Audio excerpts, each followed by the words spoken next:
Hello everyone, I am Brian and welcome to Beez Blades, where we go down the knife enthusiasm rabbit hole together.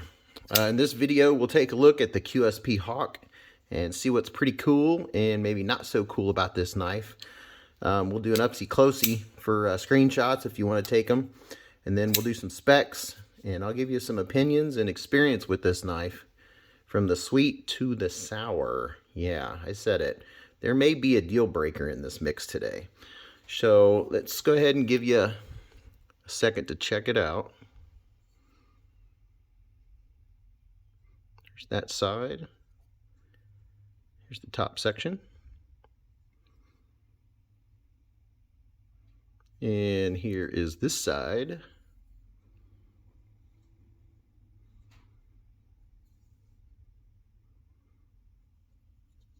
Then I'll show you what it looks like closed here.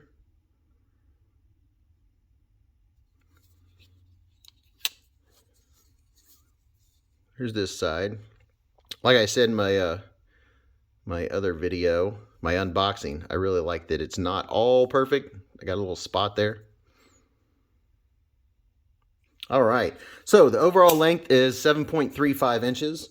I did do my own measurements on this knife, so you know mine were pretty close to what it had, but 7.35. These are all really close. You know, I mean, who's counting decimals? Blade length is about 3.2, barely 3.2. Cutting edge is just under 3 inches, so you're safe there if you're in an area where a 3-inch blade rule is in effect. The blade width is, the specs they said was 1.1. I don't know where they're measuring from because I'm getting just under 1 inch from here to here. The blade thickness is on par with a lot of the knives that are coming out these days at 0.12. And the blade material is Sandvik 14C28. Let's see if we can show that. 14C28N. Has a flat grind. I saw some discussion. Some folks thought that it was hollow grind, but it is a flat grind best I can tell. I mean, I'll gladly be educated, but that, as far as I know, is a flat grind. The handle length is 4.125 inches. And the width is right at 1 inch, just a hair under 1 inch, and that's counting the blade. The thickness is about a ½ inch. Let me give you a comparison. Here is the Civivi riffle. I know you guys have probably seen that lately. For comparison, it's a little thicker than the riffle, actually quite a bit. Well, I guess that's all subjective. Depends on who you are. And the liners, got polished stainless steel liners. The handle is brown micarta, which seems to be pretty nice and holding up pretty well. The weight is 3.7 ounces, so I don't have any complaints there. Pocket clip. Well, hate to tell some of you guys this, but there is no left-hand carry. There's only a right-sided deep carry, but it's right side only. Pocket clip. It does not have inset screws, but the clip itself is inset. We'll get into that here in a minute. That has a flipper and thumb studs. So it's ambidextrous open. Now, I'm not very dexterous with my left hand at all. You know, kind of like you don't want to see me try to throw a baseball with my left hand. But the knife, I haven't had any issues with this knife. I like a knife that I can fidget with my left hand if I need to, if I'm writing stuff and just want to do some fidgeting. And the country of origin is China. Now, this knife, there are a bunch of options. There's, I think, like 9 that I've counted. You can get this one, the green, and the blue micarta. They're all $54.98. There's a Verawood. There's a shredded carbon fiber, a raindrop carbon fiber. You can get Damascus S35VN, and they range from $97.95 to $123.95. So you can, I mean, there's all kinds of options for this model, for this knife. I'll put links in the comment section down below, so it'll make it easy to pick out. I'll put a few different places where you can get them, and you can pick or not pick, depending on what you think after you see this video. There might just be a deal breaker in here for you when we're done. If you're still watching, I would appreciate a thumbs up. And if you're not subscribed, now's the perfect time so you don't miss out on watching this channel grow. And I plan on at least 2 videos a week. And thank you so much to my subscribers. Your comments are much appreciated. I'm very glad you're along for the ride. And just to let you know, there are new knives that have been shipped, and they will be here in a couple days. Yes! So you may just see one you have to have. I only ask for subscription once in a video, so there's that. Let's get back to it. Some size comparisons. Let's see what we got here. See if I can zoom in a little bit. All right. First of all, let's do the CJRB Centros. I'll come out. So there's the Centros. So you see the handle's a little bit longer. You definitely have more blade here. So there's the Centros, up nice and closey. And here is the Tenacious, the first of, I don't know, getting into real knives, as I call it. This is when I graduated from the, I don't know, you name it, gas station knives, El Cheapos. Nothing against Gerbers, but mostly I've had, you know, the Gerber type knives that you buy off the shelf. And I've always had problems getting those sharp. And then I started getting a little bit nicer knives and discovered that they're easier to sharpen. I don't know. I'll get more into that in another video. All right, here's another comparison for you. The CRKT CEO. Not showing that knife right now. And of course, every knife that I have will be in a video at one point or another. And I plan on doing reviews on pretty much most of them. Some of these have been reviewed like crazy, and I probably will not do that. So there is the CRKT CEO. A little bit longer handle, a little bit longer blade, but this is in a class of its own. Here's 2 knives that most of you will probably be familiar with. Here is, I just got to put these out there for good measure. The Mini Tough Light, if I can get it to set still. The Mini Tough Light and the Tough Light. Give you an idea. Size comparisons. All right, let's see what else. We'll do a couple more. Here is the Civivi Riffle. This is a hot item right now, and I've got a review coming out very shortly on the Civivi Riffle. You see the Riffle has about the same handle length, pretty close, and a little bit more blade. And last but certainly not least, the Kaiser Cormorant, which if you want to see the process of unboxing and me dyeing this used to be black and white, those videos are available on my channel. Okay, so there's some size comparisons for you. Fit and finish. This is an attractive knife. I mean, it is really nice. Gosh, what can I say? I like the blade shape. You know, it's simple. There's not a whole lot to it. You got a little dip up here.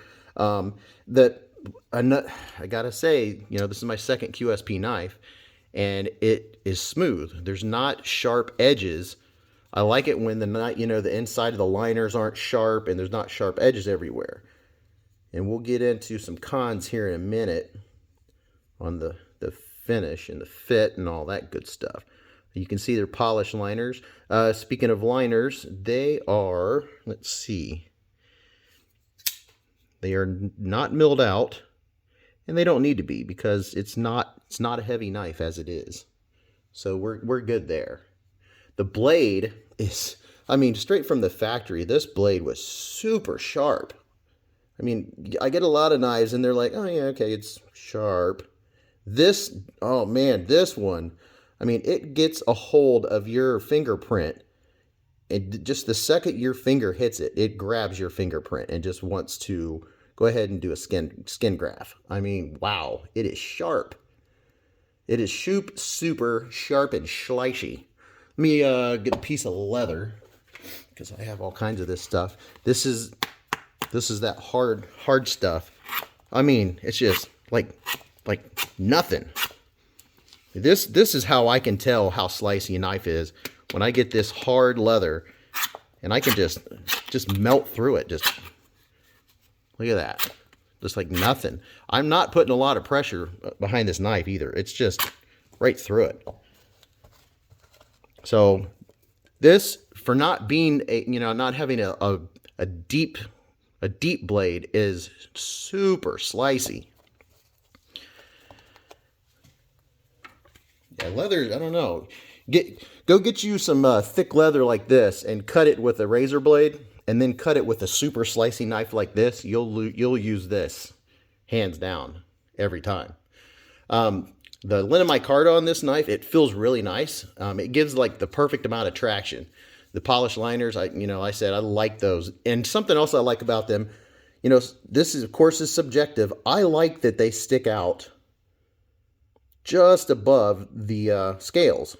I feel like it's gonna kind of protect the edges of the micarta. I'm not sure. You guys with more experience on micarta and what happens to the edges of them, you can tell me. But I kind of like how they show.